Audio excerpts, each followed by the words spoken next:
एक बार बुद्ध एक शहर में प्रवास कर रहे थे। उनके साथ कुछ शिष्य भी थे।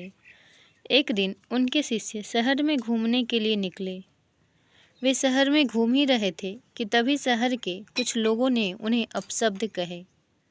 उनके बुरे शब्दों को सुनकर शिष्यों को बहुत बुरा लगा और वे वापस लौट गए।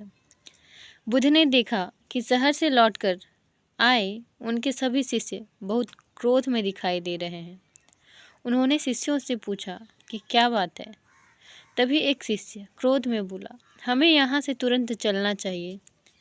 जब हम बाहर शहर में घूमने गए थे तो यहाँ के लोगों ने बिना वजह हमें बहुत बुरा भला कहा। जिस जगह हमारा सम्मान नहीं हो वहाँ हमें नहीं रहना चाहिए। बुद्ध ने कहा, क्या किसी और जगह तुम अच्छे व्यवहार की अपेक्षा रखते हो? दूसरे शिष्य ने कहा, इस शहर से तो अच्छा ही होंगे। तभी बुद्ध बोले, किसी जगह को सिर्फ इसलिए छोड़ देना ठीक नहीं कि वहाँ के लोग बुरा व्यवहार करते हैं।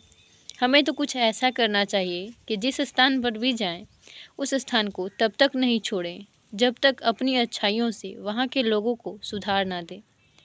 हम जिस भी स्थान पर जाएं, वहाँ के लोगों का कुछ न कुछ भला करके ही वापस लौटें।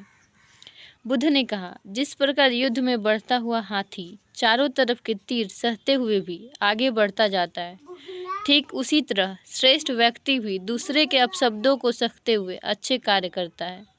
खुद को वश करने वाले प्राणी में से श्रेष्ठ कोई और नहीं हो सकता। बुद्ध की बात शिष्यों को अच्छी तरह से समझ में आ गई और उन्होंने वहाँ से जाने का इरादा त्याग दिया। तो आपको यह बुद्ध की कहानी कैसी लगी हमें कमेंट बॉक्स में बताएं और चैनल पर नए हैं